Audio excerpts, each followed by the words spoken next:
Here we go. Well, welcome back, folks. This is a WP-Tonic special.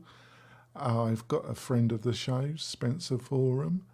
Thank you for agreeing to do this show. Actually, Spencer, we're going to be discussing the recent interview Matt Mullenweg did with Theo Browne. We have agreed that we're not going to be discussing specifics because they have been already endlessly discussed. And also, we don't want to be sued. But the broader topics that particular interview brought up, I think are well worth discussing. So I'm going to do my countdown. Hopefully we might get some people joining us. I don't know. We'll see. And I do my countdown. So that's 3, 2, 1. Welcome back, folks, to the WP-Tonic show. This is episode 935. This is a bit of a special. There's just me and a friend of the show and part of the regular WP-Tonic Roundtable monthly show, Spencer Forman. In this show, we're going to be discussing another interview, but much broader subjects that were part of the interview. We're talking about that has in some ways become notorious very quickly, the interview that Matt Mullenweg did with Theo Browne. I think it was last week or the last 3 or 4 days. It was a very long interview, almost 2 hours long. It covered some specifics, but in this conversation, I really wanted to focus on what is open source. Is it more than a license? What are the cultural norms? A kind of broader discussion, because underneath all the drama, I think there are some powerful issues that are the consequent, that are really the background to all the drama that's in front of us. So, Spencer, would you like to quickly introduce yourself and then take the opportunity to comment in what I've just laid out? Sure. It's Spencer Forman from WP Launchify. I am 20 years in WordPress. I am a licensed attorney in the state of Illinois and in the federal bar since the early 90s. And I am 100% certified drama-free for 2024. So I am agreeing to this conversation because you and I know each other a long time on the premise that we're not going to talk about Matt or specific people, not because I'm afraid of getting sued, but rather because the recklessness of everyone's behavior who's involved in this is there. I am an attorney. I know how attorneys act. Every little Tom, Dick, and Harry who makes a comment is subject to being deposed or otherwise. I don't want any part of it. So this is purely for the purpose. This is my disclaimer. This is news, commentary, satire, and completely without any personal first-hand knowledge of anything that would cause me to be of any value to be called in to depose. And I mean that with sincerity, because one of the things that I do want to talk to you about today is the foundation of what drew me into WordPress, ironically, came from a world of private equity and otherwise. And as a businessman and a person who's been involved in litigation with real companies, and I'm old as dust, not quite as old as your dust, but close, 57, 58. I'm 61. Exactly. Right. So I've seen a lot. And what I think is fair to say, today I would like to express the optimistic, humanistic future view of what all of this means. It means that the actions of these participants have caused an acceleration of something that, while painful for a lot of the participants at the moment, will actually end up in a more favorable outcome for the human beings that use WordPress as software or for their business and so forth, because these have been long festering discrepancies and problems. The way that WordPress came into being, factually speaking, leaves a lot to be desired if somebody had a time machine, they would probably go back and fix things. But now these problems in the structure and in the governance and in the way that the good for thee, not for me way it's been run have finally come to a head because of the actions of these big players, Mullenweg and WP Engine and all of the people that are catching flack from them by being drawn into a lawsuit, like WordPress suing Festingerwald and that whole conversation. So I think it's going to make some interesting conversation, but I also want everybody to understand I am the king of managing trolls. I'm the king of managing people who have not thought things through, whether they be 100 millionaire or whether they be a company or whether they be. So I'm just letting everybody know in advance to save yourself the trouble. I am not going to say anything that takes a side because I really don't like WP Engine any more than I like the way WordPress.org has been run. I feel though that WordPress as a service. That's precisely how I feel about right? things like, as but, well.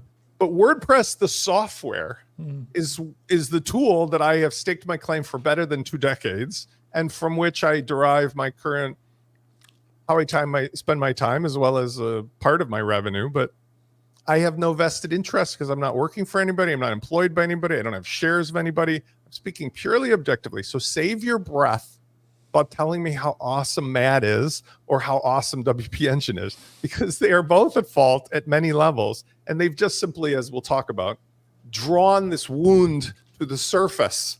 It was a festering wound that's now come to the surface so we can all address it, at least see it in public. Well, okay, it's, yeah, I agree with everything you've outlined. I just want to say that during that conversation, that interview, it's obvious that the affair between Matt Mullenweg and WP Engine had been going on for quite a substantial period of time. And various people have sent me screenshots about this, that, and the other. I don't know the truth of this. It's not just them, though, is it? It's really, let me clarify. That's a good point I'll put a flag in the sand on. Okay. We'll talk about other open source projects like the Drupal Founder or Wikipedia and so forth. But let's start with the idea, number one, that there seems to be something that objectively bothers Matt when other companies use the very same tools and rules and bylaws and everything that he himself outlined. They use it and make money, and maybe more money or comparable money. I don't know what the relative ratio is between what Automatic is doing. That seems to be something that triggers Matt's behavior. And it was GoDaddy before, and it was other hosting company. And he shows it in reverse because of like the weird favoritism that we've complained about for decades now about why there's 3 hosting companies on the official host page of WordPress.org. And it's like Bluehost and WordPress.com and the third one. And it's like there's 600 choices. That's not it. So let's just say number one, there seems to be a problem when an organization that has to be set up a certain way legally. I don't know if it's because it's a 501c3 or because it's whatever the structure, but when it's set up in the way that it was set up, where the bylaws are not for a profit, there needs to be a certain sort of legal and public clarity to how the organization was formed, managed, governed, and so forth. And problem one, can't blame him. He was just a kid. But when Matt set this thing up, there was all kinds of this. I'm going to use a very careful word. I wanted to say chicanery, but I don't know if he had that intent. So I'm going to say all kinds of discrepancies between what should have been set up and what ultimately were set up in terms of the organization. Yeah, I want to discuss that with you. Now, let's start off this way. Obviously, you have, which Matt has stated very often, and people like David from Ruby on Rails have also, who also kind of had discussions with Matt in private and public, that this is open source. This is under the open source license. And Well, it is. yeah, It's not like it. well, That's the whole thing. yeah, It yeah, is. but let me finish because and that's factual. That can't be argued. That is the fact. Right. But then you have you have all the cultural baggage that goes with it there, which I think fairly or unfairly, I think Matt has encouraged over the years a kind of mystique that because it's a bit of software under the open source license, that you're going to get all these other elements as part of the package. And in some ways, I feel that Matt has encouraged these assumptions, but all these other elements that people think that should be part of a large open source project, and that the key of it is the license, should be there. But many of us have known that the reality is a lot of those assumptions around what I've just laid out aren't part of the WordPress project. Your response, there really your is no response, WordPress your project. response to that. What's your response?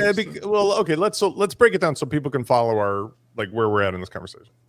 Let's talk about what really is WordPress, because if we just do a quick history for the purposes of bringing out what things were discussed by Theo and what's in the lawsuit and what's one of the key elements is question of fact. Did anybody starting today with WP Engine mistake, misuse, take advantage of what was clearly in writing about trademark and fair use of the term WP versus WordPress? Up until Matt changed the wording, or whoever changed it a week ago, it was right there in WordPress.org, and it's historically archived through the versioning and all the rest, that it said you are free to use the term WP something something something to describe WordPress related things. And in fact, it was not only encouraged, it was ratified. There's doctrines in place that say that if you tell people to do something and they do it for a long enough period of time, that becomes factually the way it is. And so, number one, the question as to what is WordPress, let's just be fair. In my personal and to some degree legal newsworthy opinion, WP is completely separate, distinct, and off limits to any conversation about anything anywhere about being used by a company. WP this, WP that, WP the other has nothing to do with trademark infringement and triggers nothing in the way of any licensing rights. The use of the word WordPress, had it been WordPress engine, or they were saying we're officially WordPress this, that obviously is a bigger question of fact. But that never happened. So number one, let me just finish one last thing. Yeah, sure. This confusion stems from when Matt set the whole thing up, okay, he doubled down on the confusion because he made it clear that WP is the only way to go. And if you say WordPress, you have to say I'm a WordPress consultant. But now he's even complaining about that.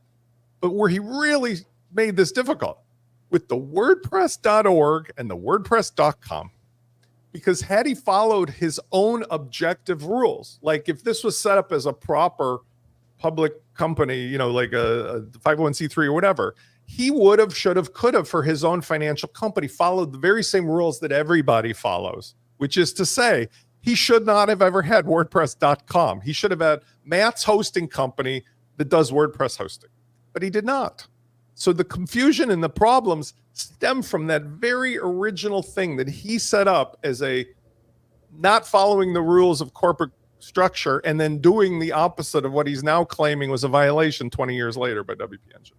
Well, let's have a look, because you're the right person to ask because of your background. Well, I mean, think about it. If somebody came along now and said, I'm a hosting company called WordPress Connect Camel, the lawyers would have every right and be on top of him like crazy. But he's not claiming that's what happened. He's claiming a trademark on WP, which is So in the interview, the trademark issue came up, and it's you and Matt's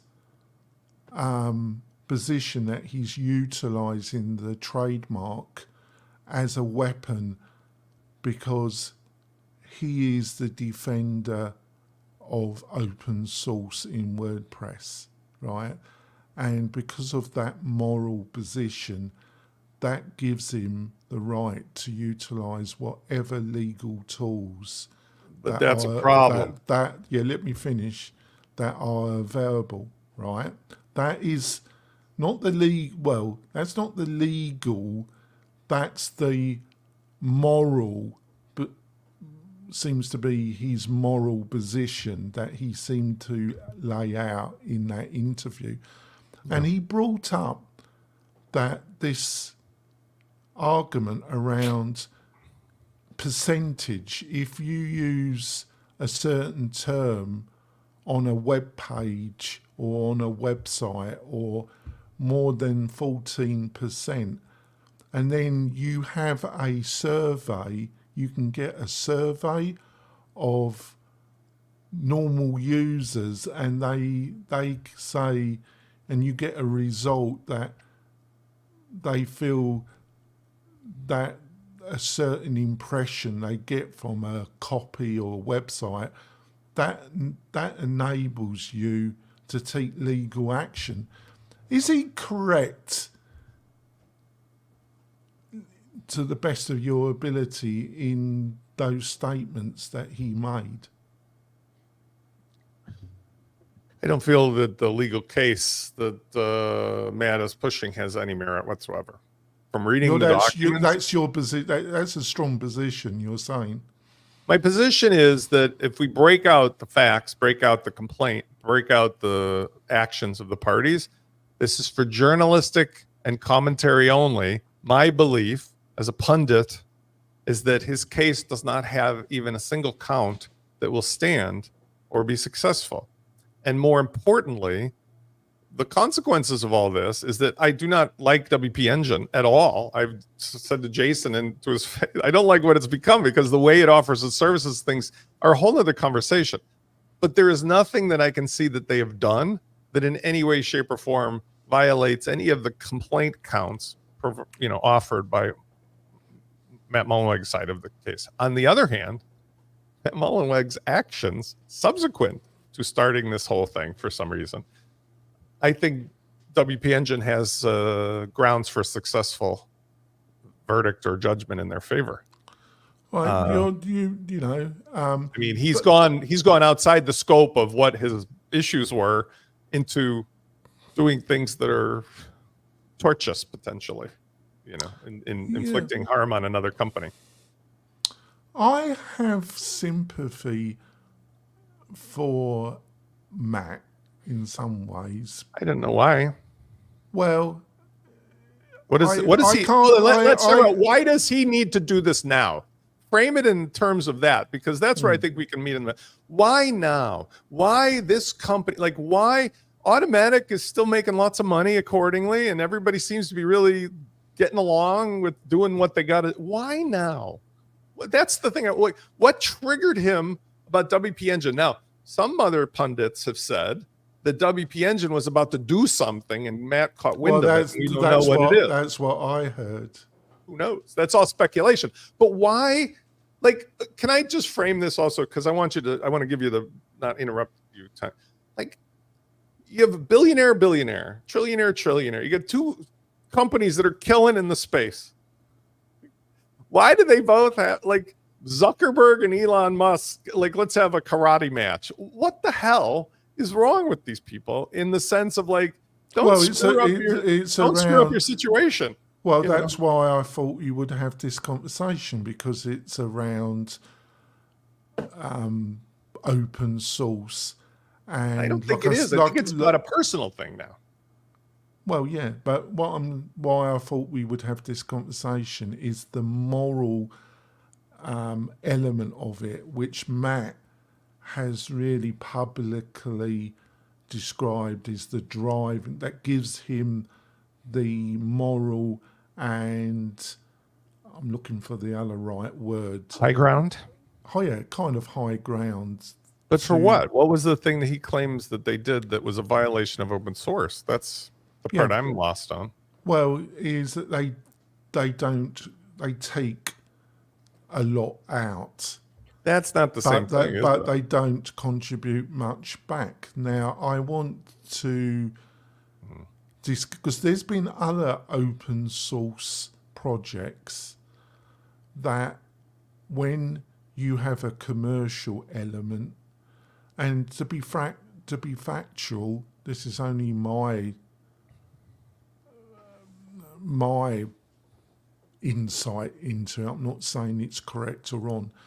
Obviously, we live in a capitalist world. We have payments, we have mortgages, rent, car payments. We have to pay for for our children. We have to pay through our life to exist.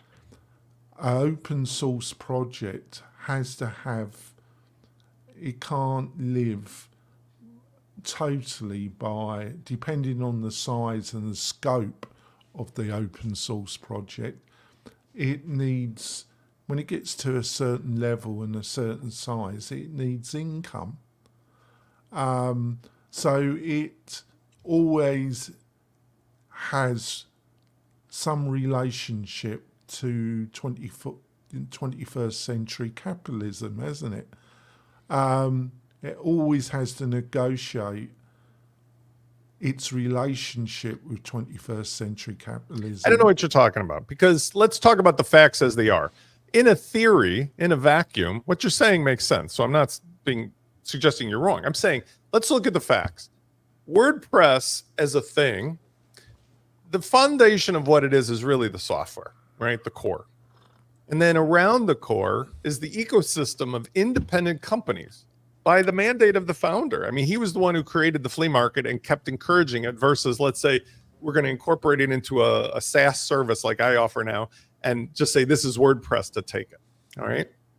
So if we think of it in a vacuum and we think about where it would be started if we had a time machine, it would be not dissimilar to Drupal or Wikipedia in the sense that there are certain things that should have, would have, could have been set up that allows the software to be contributed to and the ecosystem to be contributed to.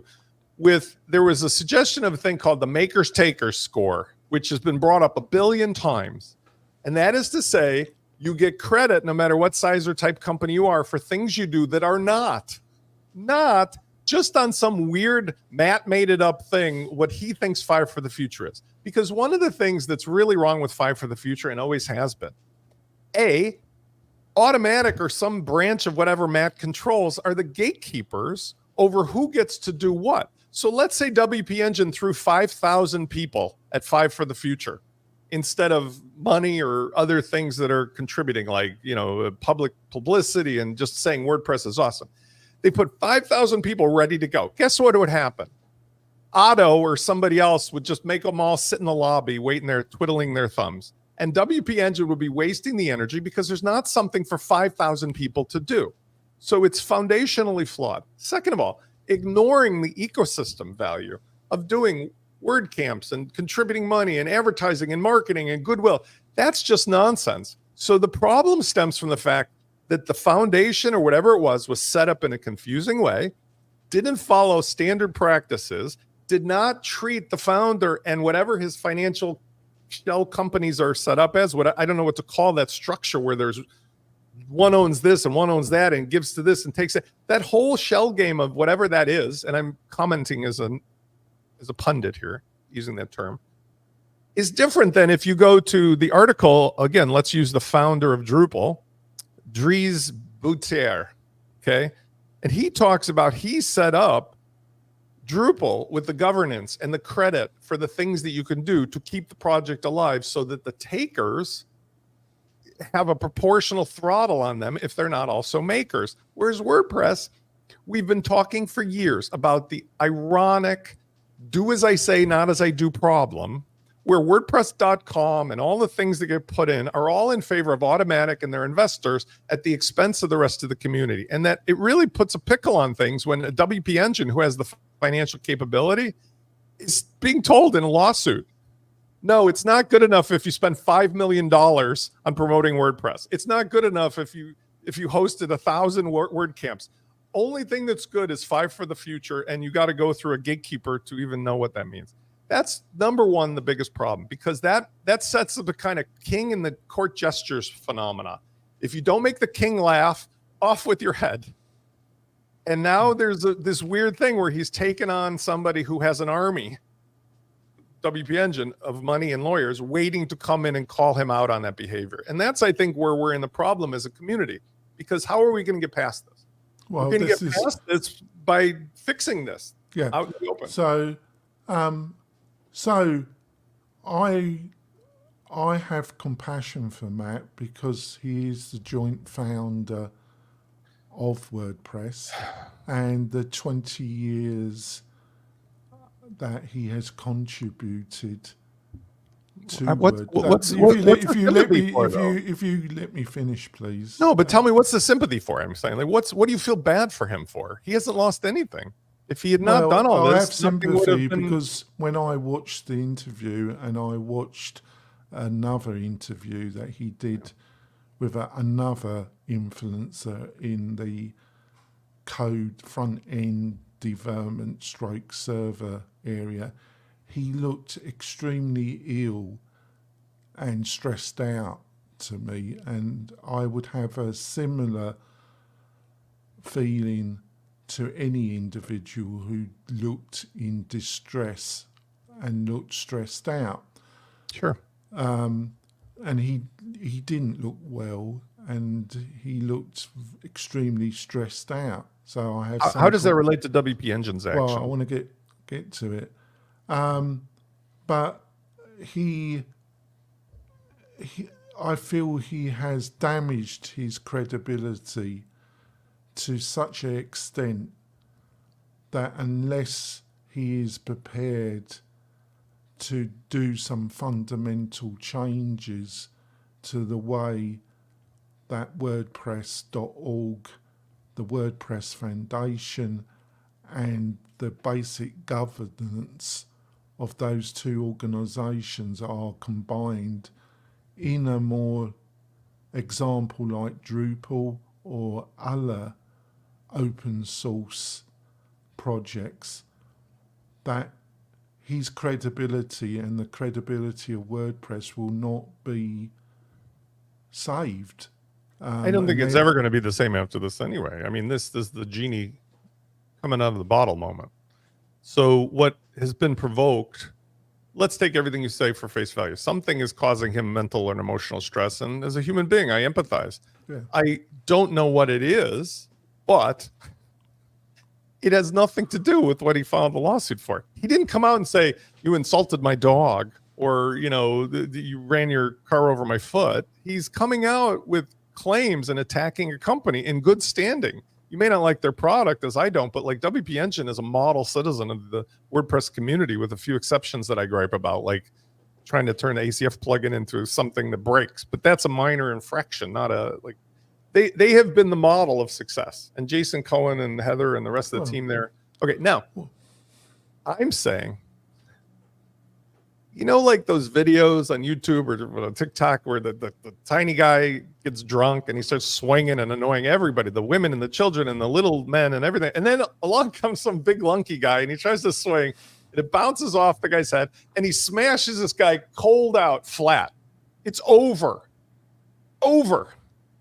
That's what happens when you let your emotions get the best of you when you didn't have your house in order before. And what I mean by this is, in my history as a litigator, my history as an entrepreneur, my history in tech, I'm publicly on the record taking on big companies, Mark Andreessen's companies, $100 million at the time investment companies. And I made sure that if I was going to go public doing something really crazy, and at the time the stuff I did was really crazy, got 3 or 4 TechCrunch articles, that I had the goods to go into court with, because that's what they train you in law school. I don't feel that's what happened here, because when you go crazy, then crazy times 2 and 3, and I'm not saying that's Matt. I'm saying if a person, if anyone rhetorically goes out in public attacking things, you're going to run into that big lunk where you take a swing at and your fist bounces off and you go, uh-oh, I effed around and I found out. And that's what's going to happen here, is that my prediction is that for the WordPress community standpoint, and I wish Matt the best, and Matt is not going to suffer any financial repercussions from this either way, because that's part of the problem. The way he set this up prevented him from ever losing. And that's part of the reason we're at the place we're at. He felt emboldened to go whatever this is called. When it gets to court, my prediction is going to be that the WordPress side of things is going to fail on all counts, that the WP engine is going to be successful on several of the counts, and that it's going to force a divestiture of his standing for what he has set up, whether it be on the corporate structure, the governance, whether it be on the finances or the tax, that the scrutiny that he never could really wish upon himself is going to come as a result of this. And that's unfortunate. But here's the benefit to the community. The community has long suffered from the fact that, and I have suggested publicly, and there's pluses and minuses, that we need some kind of governance structure, not dissimilar from the makers takers and the credit for it, that allows people to contribute to the community, get the benefit of that, but also that has elected and voted in people with standing, people who can benefit and be participatory in what really happens in the ecosystem.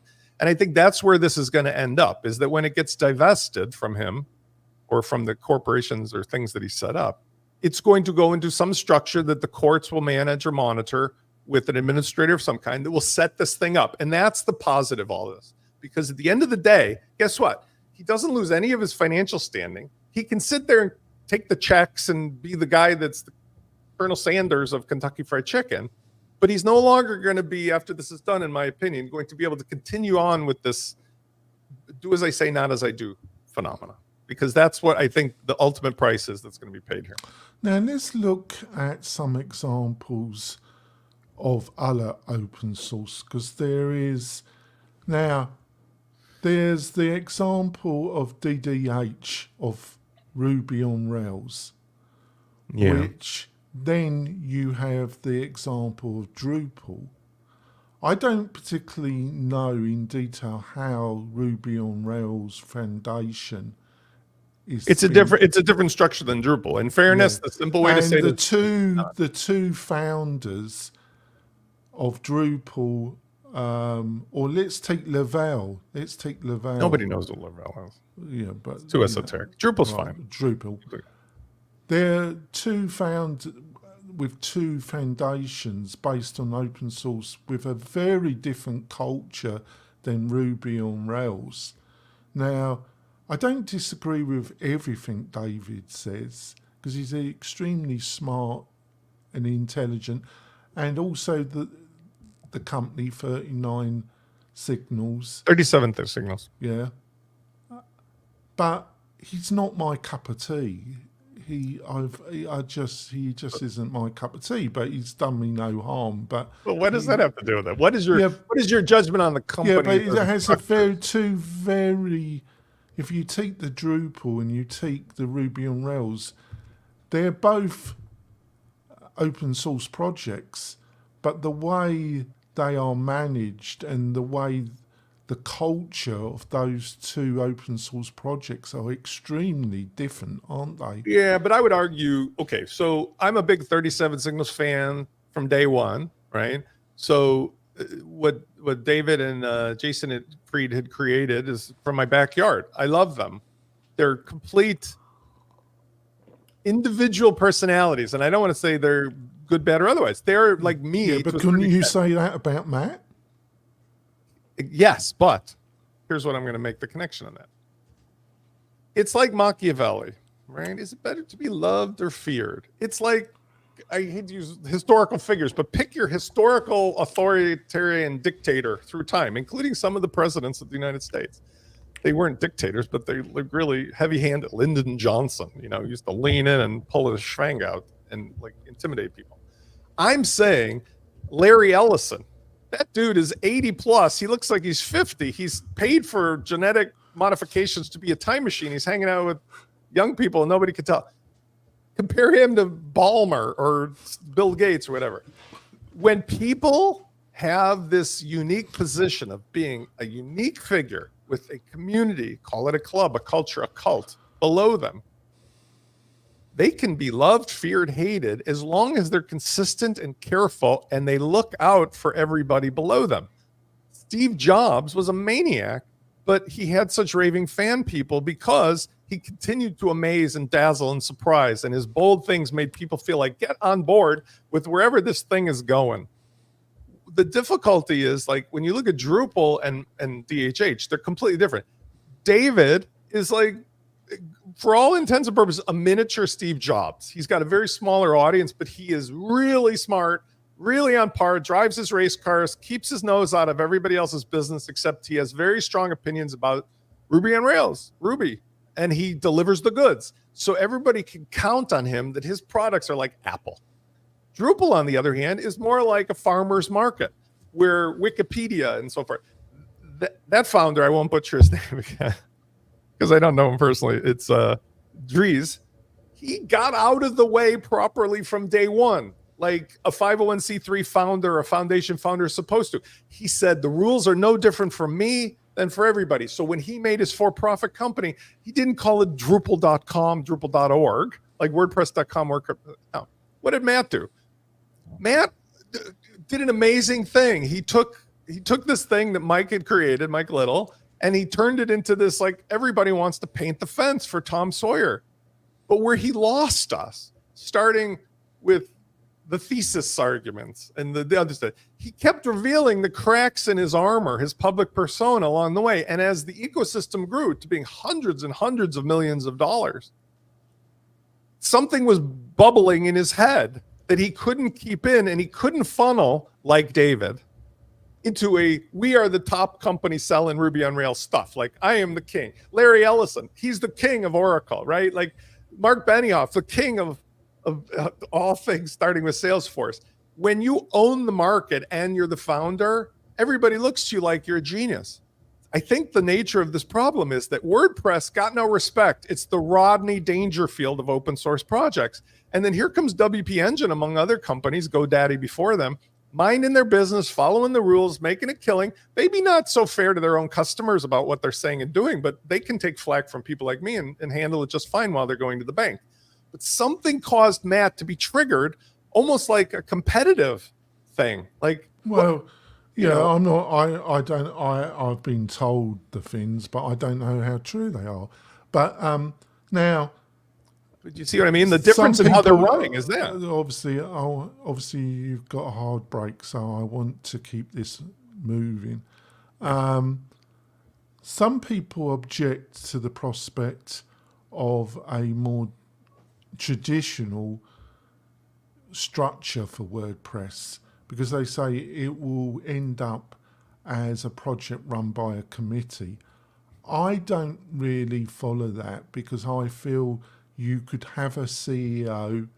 That CEO could have a term of 10 years, and then you can have a board, and they can supervise that CEO. And if that CEO needs to be removed, you should have a membership, and you could have that CEO can only be removed if you get 70%, and that CEO, man or woman, could have the authority to run WordPress for a 10-year period. I mean, there's all sorts of structures, so I don't really follow this argument that you're going to end up with something that's just run by committee, which I feel would be a nightmare. What's your response? There's a nice. I mean, I agree with your premise, but I would just suggest a different method of arriving there, because there's suggestions from the Dries Butiar and some of the other comments. There's even full Reddit subreddits on this, that it doesn't have to be king for 10 years, and it doesn't have to be nincompoops committee of 50 all arguing all day long about going in circles. But it needs to be is something that's more logical, where, first of all, there is a participatory capability for anyone or any company based upon their desire to do so, and based upon being voted or elected, and based upon a contributory measurement scale, sort of like the maker-taker thing, where there are things you can contribute, like, hey, I'm a single guy, but I put in 500 hours this month or something training people on WordPress. Like, that should be worth something, versus Otto says it's no good unless I do 5 for the future, right? And I get no credit. And if you're a $100 million company, you should be able to lay some coin into a fund that's used for paying for stuff like people who are managing the core. If you do that system, I am quite sure that the court system will impose, after taking suggestions, a system very much like that for governance over what is really WordPress. It is the software and it's the community. And the software part will take care of itself, because, by the way, let us not forget, any one of us, Spencer included, could take all the software and fork it and be completely 100% within our rights. We may not be able to call it WordPress. We may not for very much longer be able to call it WP something, although I think you still will. But you could definitely call it Spence Press, John Press, Awesome Press, and you'd be perfectly within your rights. So when push comes to shove, that's the Achilles heel of this entire thing, that from day one, 20 years I've been talking about this. This is what led me to the holy land of WordPress from Ning and the other closed platforms, where they got pissed off and their attorneys shut off 12,500 customers just because they could. And Elon Musk shut off all these people from Twitter today. With open source, that's the number one thing the GPL says that no court, I think, will argue with. So my suggestion is this will come out as it comes out, but it's not going to be vote a president for 10 years. And it's even Josefa seemed, I think she stepped down. It's not going to be like, well, she has the king down, appointed a person in their place. That's what's broken right now. What's broken is this vague who's really running it, and well, so have. My when it came out that you have this seemed to me a very complicated structure that had been set up to manage WordPress. You got Automatic and its owner, which is a private company. Then you've got the founder actually has the control of WordPress.org. Then you've got this foundation. Then you've got a commercial company entity that then Automatic, or the founder, gave the trademark to the foundation. It seems a very complicated setup, and his argument about this setup was mostly around tax reasons. But it still seems extremely.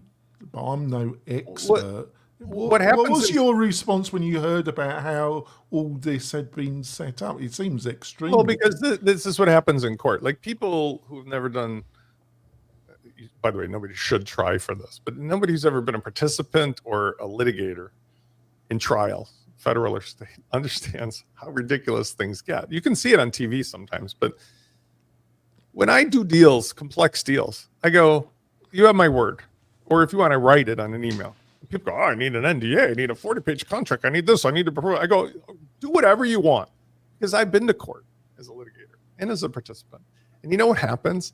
The more details you make your lawyers write into these convoluted things, the more likely you're going to trip on your own shoelace and fall on your own knife. And that's what's happening here. Because this should never have happened. Never, never, never, never, ever. The 20 plus years should have gone by with this convoluted architecture of how this open source thing is mixed together with the same word as a for-profit company, and that the trademarks are do this, but no, don't do that unless my mom is confused or whatever it is. None of this is going to do well in court under scrutiny. And furthermore, this is what I do feel bad about. I'm not saying I know better. This is journalistic pundit talk. somebody does something who is good for the community and everybody holds them in good standing. And then you find out something was going on in the background that wasn't quite kosher. And even if it wasn't malintent or maybe it wasn't illegal or anything, it was just like, really? Like you had all this time and you could have figured it out. And why did you do this to yourself? You know, like this is what I concern myself with about Matt and his standing, because I think he's a fine human being. I love the fact that I'm here because of Matt. But like he didn't do himself any favors by bringing this kind of scrutiny on himself, because the structure itself does not objectively seem to be set up as it should have, would have, could have over the last 20 years.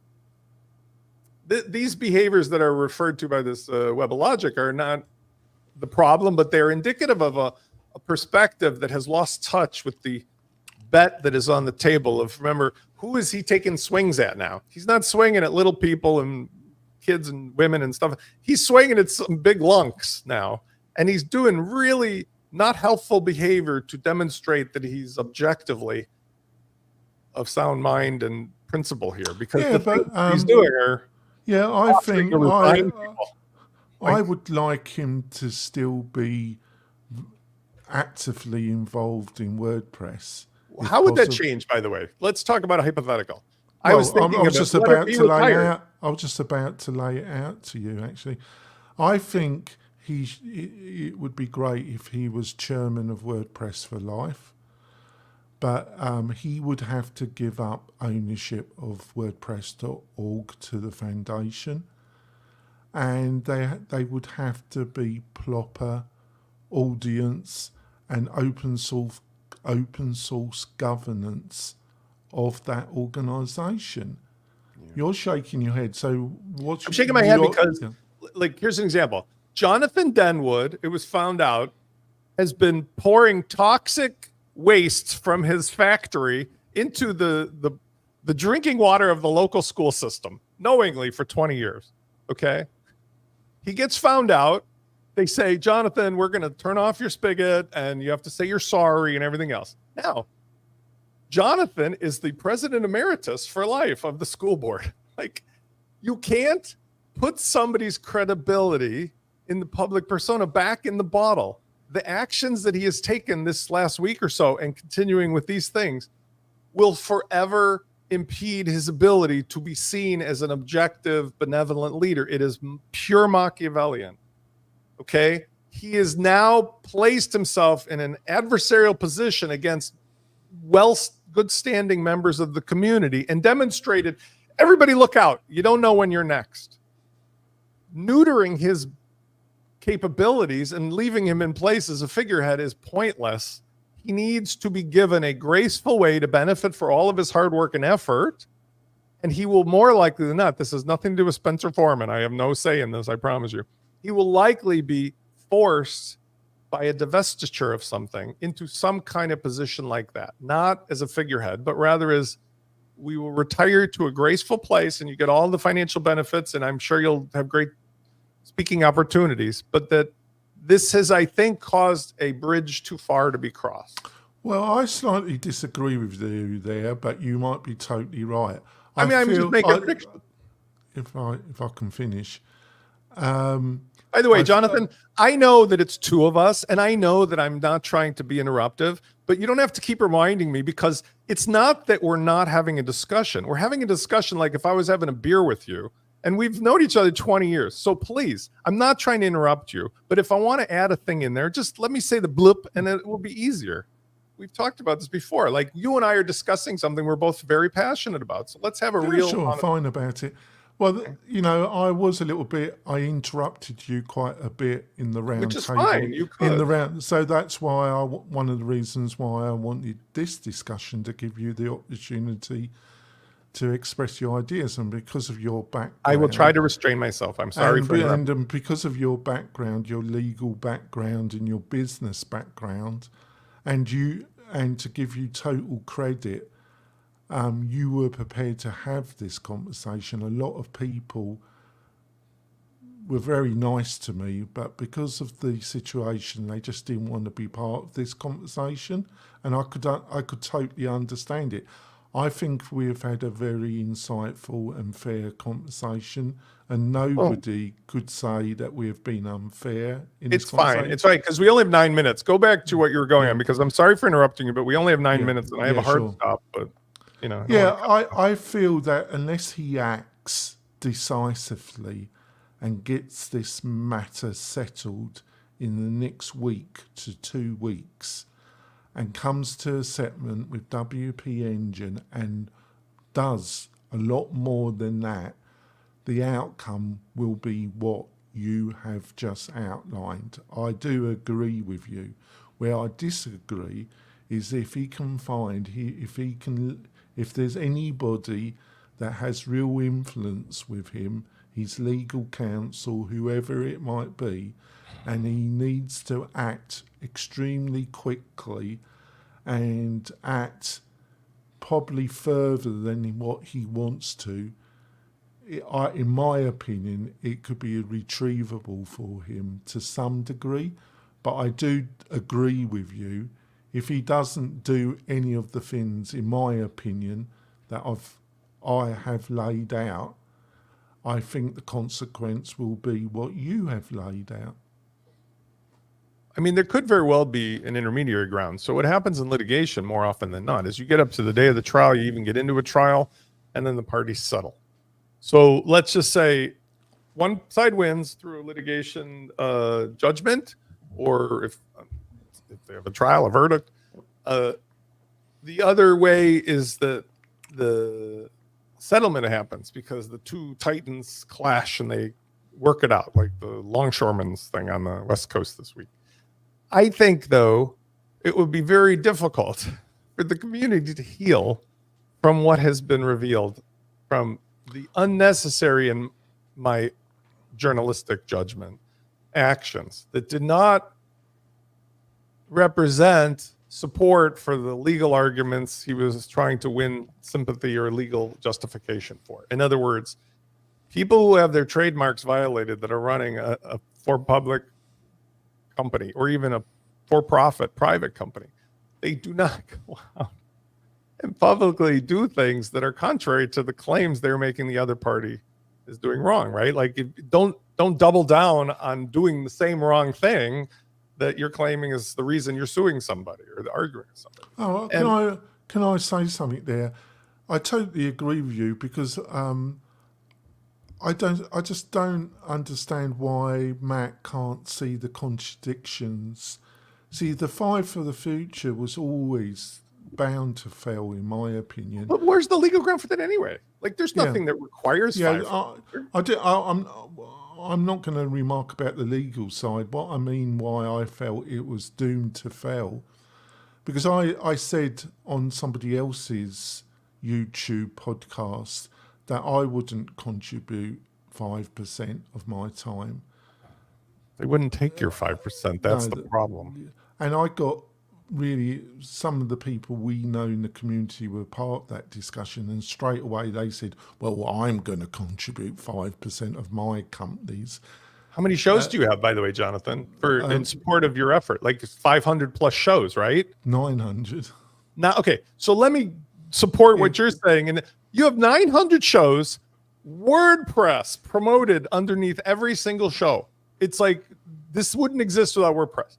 Sorry, that's not a Five for the Future thing, man. Sorry. And now Jonathan goes to volunteer, like we met in San Diego. Like, you couldn't even get a journalistic badge without begging for it. I couldn't. And Five for the Future, sorry, sucker, you were doing live interviews of WordPress personalities in the lobby for the whole weekend. Sorry, sucker, that's not Five for the Future. This whole Five for the Future thing is a complete red herring because there's no legal basis for Five for the Future to be relevant. Yeah, but I totally agree what you said, but I actually think it's worse because how is somebody, and I'm not defending WP Engine, a private equity company. I'm not a close friend of Jason, but I would consider him a friend. But he sold a long time ago most of his ownership of that business. But what I'm saying is Matt constructed something. You can't ask hosting companies to really contribute when you've got WordPress.com, and then you've also Right. got a traditional hosting company that you own as a competitor. That's the point. The It's point is, it's truly how could you even do Five for the Future as a hosting company? If they, as I suggested, if WP says, fine, we'll pay for 5,000 developers on demand for as much time as you need, guess what would happen? There'd be 5,000 people twiddling their thumbs because nobody in core is going to let them touch anything. And second of all, they're going to be contramanded by probably a competitive problem because WordPress.com is not going to want to share internal workings or VIP. There's all these conflicts of interest. And when you say that the legal basis for attacking a company is they didn't do enough contribution to a thing you run in your own little way, what are you talking about? Like, that is not in the law. That's not a mandate. That's not part of the ethics. There's nothing about Five for the Future that was part of, like, you can't be in WordPress unless you do Five for the Future. That's nonsense. So the only thing that's left is, like, if you have a legal basis, if you have a financial reason that's based on the tax code or somebody doing something unfair practices or anti-competitive, but you cannot simply bring up all these things that you're guilty of doing worse for with your organization and point at one company and then start literally interfering with their business and their clients. That trail, by the way, you mark my words on that. Like, if there could be any demonstrable damages to all the agencies and the clients of WP Engine as a result of these shutouts, like even as of this morning from the repository or for whatever, that's a class action waiting to happen for somebody. And I'm sure it's already being figured out if there's actual damages. It seems like when you look back on this whole thing, what is the net win loss? Okay. Had nothing happened, WP Engine still makes a fortune and Automatic is still making a fortune, and Matt's place as the benevolent dictator is secure.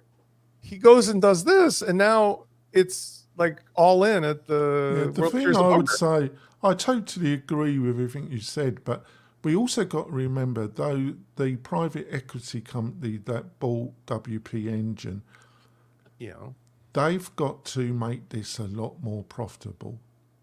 why? Well, obviously. No, but look at what they make. They What have they've plans invested. that in the tradition of private equity, either they're going to take it to a public offering. That's not what I'm saying. I'm saying they're not underwater. They're listen, this is an important distinction. So I'm sorry for interrupting you. Sometimes companies like that Japanese investment firm SoftBank gave $5 billion to WeWork and it just flushed the money down the toilet. Okay. This favorite person, you bring him up, Newman. This private equity company does not have that problem. WP Engine is printing money right now. Printing money. They could have just shut up and kept doing what they're doing, which is what I think they were going to be doing. They weren't trying to make a fuss, but they were forced. They were forced into the open. And that's where punch that big guy and you go, whoa, that was a mistake. Like, they've got the money, all the financial reasons. Now, some argue maybe it's true. We'll find out. There was some secretive thing going on. Like there was going to, I don't know what the hell behind the door, but we're going to find out now because it's all in the public record. And one of these giants is either going to win or they're going to settle. But no matter which, nobody's going to think the same of WP Engine, but that's their unfortunate battle. I also I want to finish off with this. I think there was other people in the WordPress community that were highly critical of Matt, but they wanted a scenario which 39 Signals faced. 37 Signals faced? Yeah, where they got a kind of company culture where people really brought their political views to the business. And in the end, this is all out in the public, that 39 Signals really had to kind of say, we can't have this anymore. It's causing, this is a business. Mm-hmm. We can't have all these political discussions. And I think there was a certain group of people in WordPress that wanted a culture that seemed to be at 39 Signals. And I don't think you can have that either, because that ends up in madness. Do you think there's any credibility in what I've just said? Yeah, but we kind of covered this before. The difference between the Drupal Foundation and the 37 Signals DHH I always say / Ruby on 39, Rails 37, yeah. is that I use Larry Ellison, I used Bill Gates, Ballmer, DHH and Jason Fried have never given up their crown. They had some political upheaval a couple years ago, remember, when there was like people in their company that were unhappy or they were doing this. And you know what they did? They learned from their lesson and they kept their powder dry by changing the whole corporate structure. Public mea culpa. We were crazy. I don't know what we were thinking. Like, we fixed it. We donated a bunch of money to these causes for what they did wrong. And then they plugged all the holes in the boat. And now they run it, like Jason Fried famously says, and I love as a Chicago guy, an endless lifestyle business for two dudes and a few employees that just prints money. And you know what? That's what Matt should have done, if you want my opinion. He should have just rode the wave all the way to the top, but something in his head said he needs to do something more. And I don't know what's going on, and I don't want to talk about Matt because I have no idea what's going on in his head. From the objective problems that's caused, he's opened himself up to the kind of scrutiny that 37 Signals did endure about that internal. It was something to do with the practices, how they treated or talked to the employees, and there was some misogynist. It seemed to become a very highly politicized. Nobody wants their dirty laundry on. Company culture, didn't it? Put it that way. Yeah, but nobody wants it. Listen, that's why I will never run for political office. My life has been a mess, but I, as a human, accept that. If I were to go public, for any reason, I would be the first person to publish every bad thing I can ever think I ever did and be like, take it or leave it. It's when people have a duplicity, which I've indicated bothered me about Matt's public persona. We've seen for 20 years when he has a crack in the wall, what happens, starting with Chris Pearson and the thesis thing and keep going. And this is just the latest version. And it just is, when people have that, the dam breaks hard. And that's probably a healthy thing, because if there is something troublesome to this community, it's the duplicitousness of it. It is the do as I say, not as I do. It is the kingdom run by the king and a couple of his henchmen, which is not the right thing for something of this size. So the benefit to the community, and we'll all be fine, is that the software is untouchable. Those of us who make our living from it will continue to do so. As long as you're not throwing, knives at people that you shouldn't get into fights with, everybody can get along just fine. And maybe this will clear the air. But my prediction, and to wrap this up because I'm over my time, my prediction is the WP engine, if they do not settle, will prevail on their counts, and that I don't think WordPress will prevail. I don't think WP engine is a winner here, or that they're good for their community, because they're going to also suffer the slings and arrows of what's happened about their business practices. But we need this to happen to clear the path to a brighter future for getting stuff done. Because this drama, the never-ending drama of what side of the bed did Matt wake up on, or what is Syed's company doing, or WP Engine doing, like all these, this has been something we've talked about for a couple of years now, and some people have to be put into a position where there is objective governance, there is objective community oversight, because that's good for everybody, and that's the nature of open source. Ta-da! That's really what it was supposed to be. So, thank you for the discussion. How can people find out more about you and your ideas, Spencer? I'm starting a Save WordPress charitable fund. I'm selling gold Cougarans. You can catch me. You can catch me. By the way, this entire show was journalistic commentary. You can find me at WPLaunchify.com. On social, it's Spencer Forman. I, for one, have seen this movie many times in other areas. I have lots. Look me up on TechCrunch. You'll see my whole drama story. Seen this before in real courts and otherwise. And I know this too shall pass. And as human beings, I have only one rule. Do unto others as you want them to do unto yourself. And that applies to personal relationships, business relationships, and corporate relationships. If we all did more of that as human beings, we will have a much better world. And that is the one I am striving for on a personal level for Matt and WP Engine and all of the rest of us. So please take it to heart that I have no axe to grind with anybody, but I do think as human beings, we have a lot of growing up to do. And if you found this conversation interesting, please leave comments on the WP-Tonic YouTube channel, or leave comments with iTunes. We'd love to get some feedback from the community. My last roundtable show, I did get some criticism for butting in a little bit, and I think it was a fair criticism. I think I got a bit over enthusiastic myself. I think I've given Spencer a fair crack at this, but I think it's been a very respectful, interesting discussion.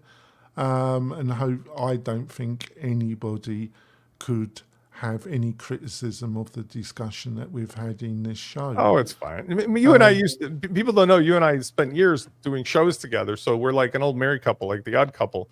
But yes, today was fine. I am quite sure there's nothing that has been discussed here today that is even remotely close to what's been published a million times already. So my own opinion is this turned out to be, for whomever it is of interest, to be just a nice way to recap the general story. We'll see you soon, folks. Bye. Peace.